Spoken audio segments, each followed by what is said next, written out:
네, 안녕하세요. 긴 시간 들어주셔서 너무 감사하고, 귀한 시간 내주셔서 와주셔서 정말 감사합니다. 저는 한성여고 국어 올해 담당하게 된 홍리슬입니다. 잘 부탁드립니다.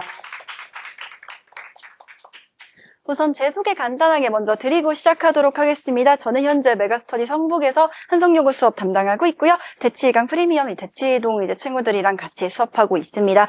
저 같은 경우에는 간략하게 자기 자랑 조금 하고 먼저 들어가자면, 이제 외고 친구 9등급제 기준인 친구가 5등급이었었던 아이들이 있는데요. 저랑 딱 6주 수업하고 나서 그 친구들 둘 다 갑자기 1등급을 이제 맞아 오더라고요. 그래서 그런 성과가 있었고, 이제 서울권 자사고 학생이 6주 만에 저랑 수업을 하면서 20점이 상승을 했어요. 이거 문제로 따지자면 이 친구가 5문제를 더 맞췄었던 그런 좀 경험이 있고요. 그 다음에 현 고1 친구가 저랑 수업을 하기 전에는 2등급 때 중후반의 학생이었는데 이번에 굉장히 안정적으로 전교 10등 하면서 1등급 이제 맞게 된 그런 경험이 있습니다. 저는 일단 먼저 한성여고 내신 분석 말씀 간단하게 드린 다음에 그러면 어떻게 한성여고는 내신 대비를 해야 하는지 또 저희 수업에서는 어떻게 진행될 예정인지를 말씀드리겠습니다. 먼저 첫 번째로 내신 분석입니다. 일단 범위부터 말씀드릴게요. 문법부터 말씀드리면 범위가 굉장히 많았습니다. 맞다. 참고로 요거 같은 경우에는 저희 작년 1학기 중간고사만 기준으로 하고 있습니다.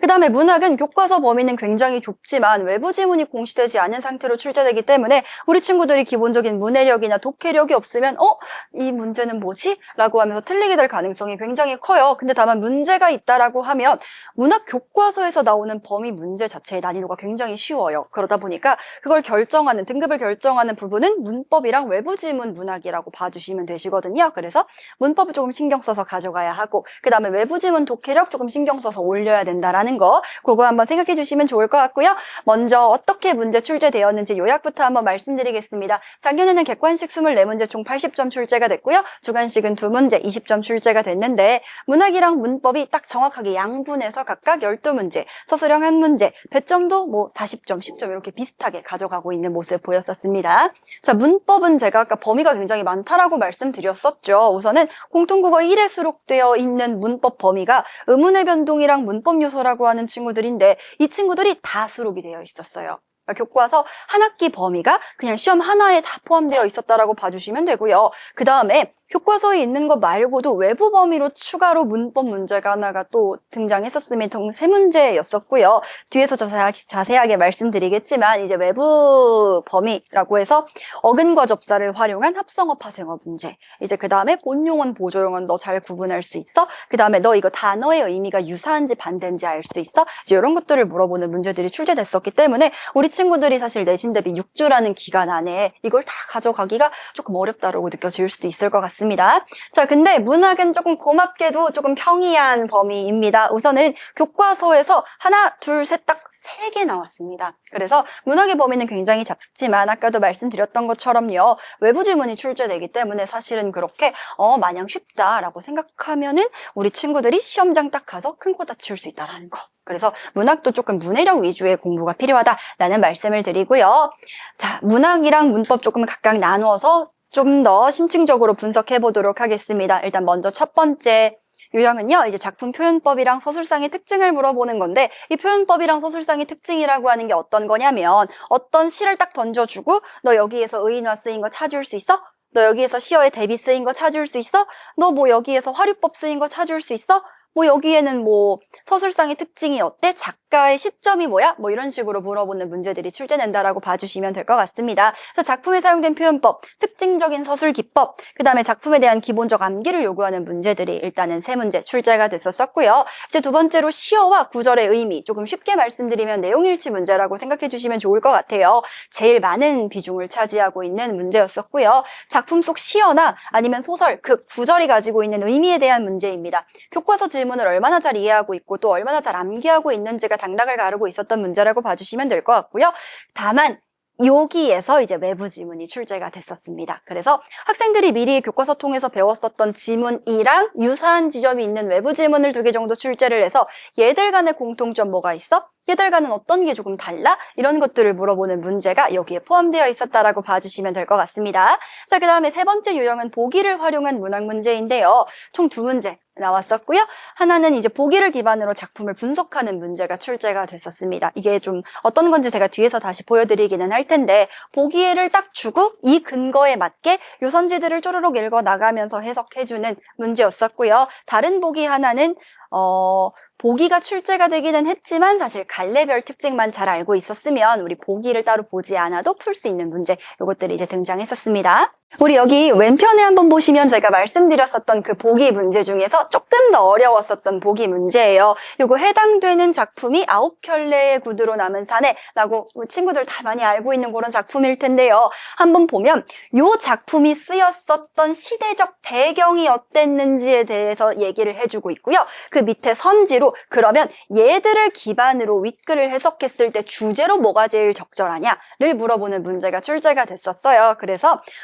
보기의 외적 증거를 기반으로 해석하는 문제이기 때문에 사실 그 다양한 보기에 적용하는 연습을 친구들이 내신 대비 기간에 충분히 했었더라면 어렵지 않게 풀 수 있었을 문제였습니다. 다만 이제 한성여고 시험에서 또 문제가 되는 것 중에 하나는 서술형이에요. 배점이 굉장히 높습니다. 한 문제당 10점이고요. 당연히 부분 점수 제공되고 있기는 하지만 우리 서술형 기왕이면 부분 점수만 가져가는 것보다 10점 다 가져가는 게 우리 친구들 당연히 목표일 거 아니에요. 그래서 한번 자세히 살펴보면 조건이 굉장히 까탈스럽습니다.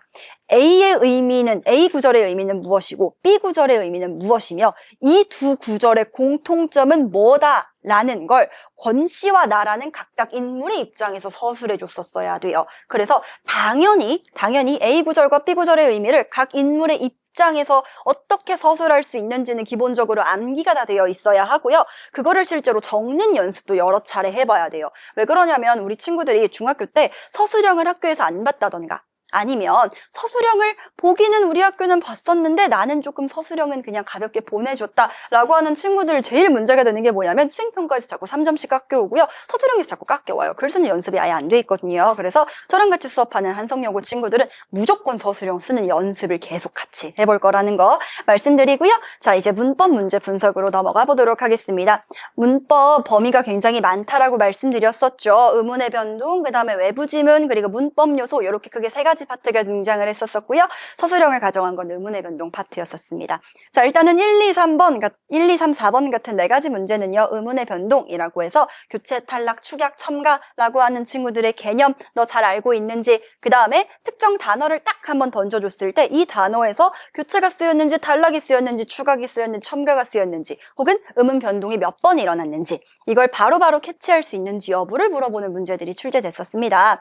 자, 그 다음에 서술형 같은 경우에는 조금 어려운 개념이 들어와 있는데 반모음 교체라고 하는 친구예요. 우리 사실 얘는 그 이의계정 교과서에서는 아예 다루지도 않고 있는 교과서들도 굉장히 많을 정도로 어려운 내용인데요.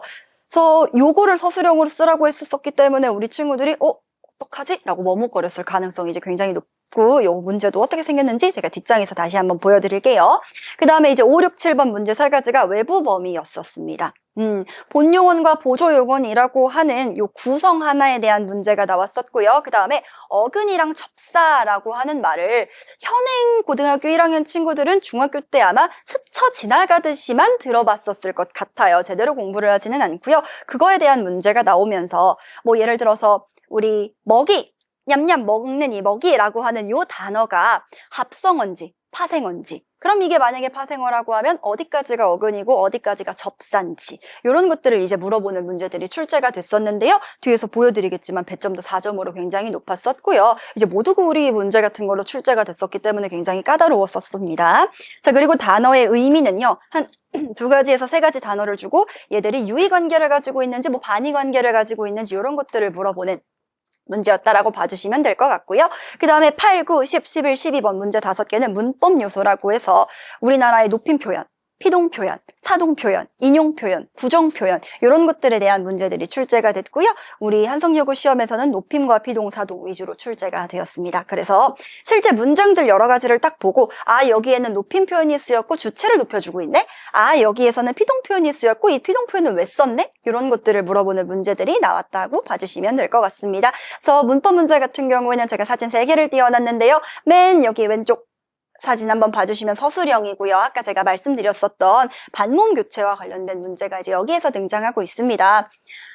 조금 제가 읽어드리면 손을 올려 의사표시를 하다 라는 말에서 이 올려라고 하는 애가 어떤 변동의 과정을 거쳐서 우리가 올려라고 쓰고 읽게 됐는지를 서술하라는 내용이에요. 근데 그걸 서술을 할 때 그냥 단순히 이러이러한 변화로 서술이 됐어요가 아니라 이러이러한 변화가 일어났어요가 아니라 이 반몸화라고 하는 친구가 어떤 환경에서 발생하는지, 또 이 현상의 개념이 뭔지, 또 이 친구의 유형은 어떤지를 다 쓰라고 하고 있어요. 그리고 밑에 나와 있는 이 큰 일을 치러 몸살이 났다도 마찬가지예요. 이 탈락이라고 하는 친구가 어떤 환경에서 발생하는지, 또 이 탈락이라는 현상의 개념이 무엇인지, 또 이 탈락의 또 다른 유형이 무엇인지를 얘들만 보고 맞다 이거 뭐였었지 하고 줄줄줄줄 쓸 수 있었어야 된다라는 이야기예요. 그래야 감점 없이 가져갈 수 있었던 서술형이었기 때문에 아마 우리 친구들 등급편들 여기에서 되게 많이 되지 않았을까 추측합니다. 자, 그 다음에 중앙사진 한번 봐주시면 이제 여기가 문법 요소와 관련된 문항이고요. 기역부터 비읍까지 6가지 보기의 예문을 한번 보고 여기에 각각 어떤 문법 표현이 쓰였는지를 확인해 준 다음에 선지랑 매칭하는 문제였어요. 그래서 난이도가 엄청나게 어려웠다라기보다는 이런 거 하나하나 매칭하는데 시간이 조금 걸렸을 거거든요. 그래서 이런 유형의 연습이 안 돼 있는 친구들이었다면 내가 개념은 진짜 열심히 암기했는데 시간이 오래 걸려서 떨어졌을 수도 있다. 그런 얘기 한번 해드리고요. 그 다음에 마지막이 이제 외부 지문이었었고 제가 봤을 때 우리 친구들이 제일 어려웠을 것 같은 문법 문제 중에 하나예요. 여기 우리 친구도 별표 이렇게 예쁘게 쳐놓고 마지막까지 검토했었던 그런 문제인데 한번 읽어보시면 단일어는 하나의 실질 형태소로 된 말을 뜻하며 합성어는 둘 이상의 어근, 파생어는 어근과 접사에 이어진 단어고 자료를 줄 테니까 얘들이 각각 어떤지를 탐구해봐 라고 하면서 이제 선지를 쭉 줬었는데 이 자료 한번 보시면 이제 기역부터 이응까지 8개를 우리 친구 실제로 풀어본 거 보면 어디가 어근이고 어디가 접사고 이 친구 종류는 뭔지 이거를 8개를 다 반영을 시켜놔야만 선지가 풀릴 수 있었어요. 그래서 문법에 대한 부담이 아마 우리 현성여고 친구들은 굉장히 높을 것으로 보입니다. 자, 그러면 지금까지 말씀드렸던 내용을 다시 한번 정리드리고요. 또 그런 특징을 가지고 있는 우리 한성여고 국어는 어떻게 대비하면 좋을지에 대해서 간략하게 말씀드리겠습니다. 자, 먼저 범위는 문학은 교과서가 어떻다? 굉장히 작다. 근데 외부 지문이 들어가 있다. 그 다음에 문법은 범위가 너무 많다. 심지어 외부 것도 가져온다. 그럼 이 친구들은 대비를 어떻게 해야 되느냐? 일단 문학 같은 경우에는 교과서에 굉장히 충실하게 암기해야 합니다. 교과서 안에서만 나오네? 이 정도는 다 알지? 라고 암기 안 했다가 어떤 일이 벌어지냐면요. 헷갈려서 틀려요. 왜 그러냐면 범위가 작다란 얘기는 문제가 굉장히 지엽적이고요. 깊게 들어간다는 이야기예요. 그래서 꼼꼼한 암기. 그 다음에 외부 지문이 나오다 보니까 낯선 지문 독해 능력을 충실하게 길러줘야 되고요. 문법 같은 경우에는 다량의 개념 이해를 좀 빠르게 해줘야 하고요. 그거를 6주간 걸쳐서 계속 적용할 필요성이 있습니다. 자, 그 다음에 문학은 기본 문제는 교과서에 충실하게 나옵니다. 학교에서 이야기해 주신 거, 학교 프린트, 그 다음에 교사용 교과서, 자습서 요거 4개 정도만 한번 훑으면 어느 정도 파악될 수 있는 수준으로 나오겠지만 변별은 어디에서 들어간다? 보기와 서술형 문제에서 들어갈 거예요. 그 다음에 외부 지문. 그래서 어떻게 대비를 해야 하느냐? 아까 위에서 말씀드렸던 것처럼 무조건 성실하게 난 죽었다 하면서 꼼꼼하게 암기해야 합니다. 문학인데도 암기를 좀 해야 돼요. 근데 암기만 하면 되냐? 그건 절대 아니에요. 외부 지문이 나오기 때문에 외부 친구들이랑 비교하는 연습도 꾸준하게 해줘야 되고요. 그 다음에 보기랑 서술형 유형에 대한 대비가 필요해요. 보기 같은 경우에는 난이도가 엄청나게 어려워서 문제였었던 건 아니고요. 우리 친구들이 중학교 때 접해보지 못했었던 유형이기 때문에 절지 말라고 연습을 해야 하고요. 서술형 같은 경우에는 당연히 우리 친구들이 쓰는 거에 대해 익숙하지 않기 때문에 대비해줘야 됩니다. 자, 문법은 말씀드렸다시피 매우 많은 양의 분량입니다. 그리고 개념만 암기한다고 되는 게 아니라 사례에 적용하는 문제가 거의 대부분 출제됐기 때문에 어떤 단어나 문장을 보고 여기에 이런 거 쓰였구나 라고 바로 캐치할 수 있게끔 해주셔야 됩니다. 대비는 교과서 개념, 기본 예시, 당연히 암기를 일단 해야 되고요. 그 다음에 이해한 개념, 내가 암기한 개념을 예시, 예문, 사례에 적용하는 연습을 꾸준히 해줘야 합니다. 그러면 이제부터 제가 한성여고 친구들이랑 어떻게 수업을 진행하게 될지 수업 소개 간략하게 말씀드리겠습니다. 자, 먼저 수업 진행은 이렇게 크게 4단계로 구성되어 있어요. 아이들이 오자마자 지난 수업에 배운 내용 토대로 10문제 복습 테스트를 응시할 예정이고요. 응시 마친 이후에는 해설 수업 같이 진행할 예정입니다. 그리고 본 수업은 세 타임, 자체 교재로 이제 진행될 예정이고요. 그 다음에 마무리 테스트라는 걸 볼 거예요. 당일에 추가로 배웠었던 내용을 객관식이 아니라 우리 단답형, 그 다음에 한성여고 친구들은 서술형이 있기 때문에 약간의 서답형, 그리고 OX 등으로 정리해서 이제 테스트를 한 번 더 응시해서 복습할 수 있게끔 할 예정이고요. 다만 이제 복습 테스트랑 마무리 테스트에서 기준치 이상을 틀렸네? 혹은 특정한 친구들만 계속 틀리네? 라고 하는 친구들은 제가 평일에 시간 잡아서 따로 불러서 이제 클리닉 같이 진행할 예정입니다. 자, 그러면 교재 말씀드리겠습니다. 일단 교재 같은 경우에는 한성여고 맞춰서 100% 자체 교재 활용할 예정이고요. 여기 저희 표지입니다. 그 다음에 주간지 과제장이 계속 매주 부여될 예정이에요. 그래서 아이들 같은 경우 이제 책 안에 과제가 껴있으면 무슨 문제가 발생하게 되냐면 자꾸 헷갈린대요. 나 몇 쪽부터 몇 쪽까지 과제를 해야 되는지를 모르겠대요. 그래서 그냥 주차마다 풀어오라고, 이거 풀고 이거 갖고 와 라고 하려고 이제 주간지 과제장을 이제 제공하고 있고요. 그 다음에 제가 이제 외고 친구 5등급에서 1등급으로 올렸었던 이제 제일 중요한 포인트 중에 하나가 이 한장 정리본이에요. 매 진도를 나갈 때마다 제가 시험에 나올 만한 모든 개념들을 딱 앞뒤 한 장으로만 정리해서 아이들에게 배부를 해주고 있는데, 그게 지금 모든 학교 다 통틀어서 적중률이 되게 높아서 되게 애들이 많이 만족을 하고 있는 그런 콘텐츠 중 하나였습니다. 자, 그러면 학생 관리는 또 어떻게 진행될지 말씀드리겠습니다. 일단 복습 같은 경우에는 매 수업 유튜브 영상 통해서 제공할 예정이고요. 테스트 2번 보고 2번 봤을 때 불통했다 1대1 클리닉 진행할 예정인데요. 이 클리닉은 조교 쓰지 않고 제가 직접 학생들이랑 대면해서 진행할 예정입니다. 그 다음에 이게 저희 좀 특이점 중 하나예요. 단톡방 활용하고 있습니다. 학생이랑 학부모님 한 분이랑 제가 들어간 이제 단톡방을 통해서 애들이 몇 분 늦었는지, 그리고 과제 얼마나 못했는지, 그리고 오늘은 테스트 몇 점 맞았는지, 이거를 거의 미저리처럼 매주 이렇게 이제 발송드려요. 이제 그래서 우리 친구들이 스트레스를 조금 많이 받아 하긴 하는데 막상 또 지나고 보면 그거 하길 참 잘했다, 관리 받길 참 잘했다, 이런 이야기를 또 하기는 하거든요. 그래서 여기 통해서 단톡방 통해서 매주 진도, 그 다음에 과제, 아이 과제 이행 현황 이런 것들 전달드리겠습니다. 그리고 성적표를 2차례를 발송드릴 거예요. 4주가 되면 아이들이 3번 정도 복습 테스트를 응시를 다 했기 때문에 어느 정도 데이터가 쌓이거든요. 그러면 이렇게 생긴 성적표를 제가 하나 보내드립니다. 어떤 문제를 틀리고 어떤 유형을 틀렸는지, 그리고 요거 같은 경우에는 제가 아이 특이사항을 조금 정리해 놓은 부분이라고 봐주시면 될 것 같고요. 요건 성적 추이라고 봐주시면 되겠습니다. 그리고 직전 모의고사 성적표도 같이 이제 배부해 드릴 예정인데요. 이런 성적표들을 통해서 아이들이 객관화된 지표로 내 위치가 지금 어디에 있는지, 나는 뭐에 좀 약한지를 확인할 수 있게 됩니다. 네. 자, 그리고 세 번째, 직전 대비 어떻게 진행하느냐. 우선 내신 수업 쭉 진행한 다음에 시험 전주에 당연히 직전 대비가 이제 들어오죠. 저는 모의고사 같이 응시한 다음에 직전 자료 통해서 마지막으로 최종 정리 한번 하고 아이들 시험장으로 들여보냅니다. 모의고사 같은 경우에는 한성여고 기출 유형을 그대로 반영한 친구들, 제가 다 만든 문제들로 구성이 되어 있고요. 헷갈리는 선지들로만 모아서 난이도 굉장히 높게 가져갈 예정이고요. 실제 시험과 가장 유사하려고 제가 정말 열심히 노력해서 이제 만든 게 이제 이런 양식으로 출제된다라고 봐주시면 됩니다.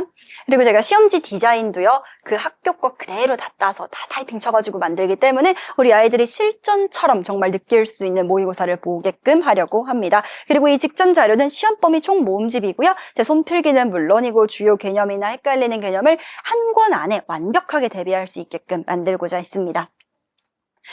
자, 그러면 1년 로드맵 말씀드리고 저희 이제 마무리하도록 하겠습니다. 한성여고 국어 1년 로드맵은 이제 다음과 우선 같습니다. 저희가 1학기 중간에는 내신 대비에만 우선 당연히 충실할 예정이고요. 그리고 1학기 중간고사 끝나고 기말고사 범위 약간 뜨는 몇 주간은 정규 수업 진행할 예정인데요.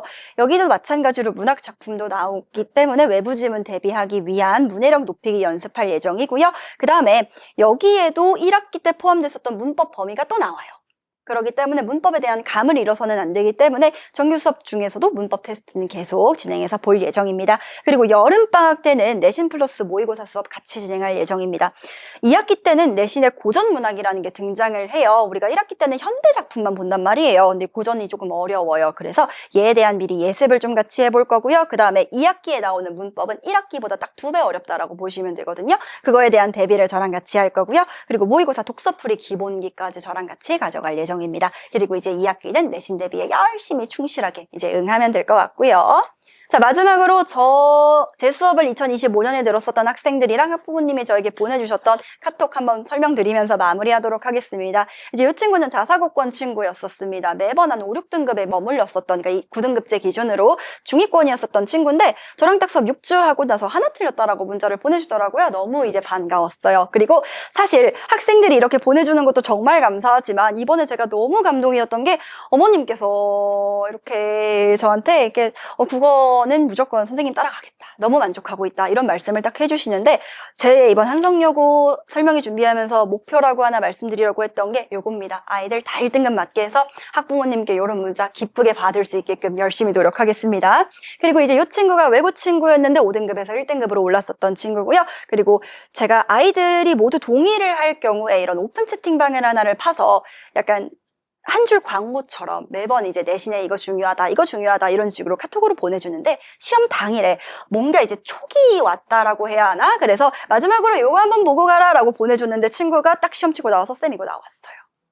라고 하더라고요. 그래서 한성여고에서도 이번 제 목표 작두를 좀 잘 타서 아이들 이제 시험에 나올 만한 걸 정확하게 집어줄 수 있도록 노력하겠습니다. 네, 준비된 국어 설명회는 여기까지고요. 긴 시간 들어주셔서 정말 감사합니다.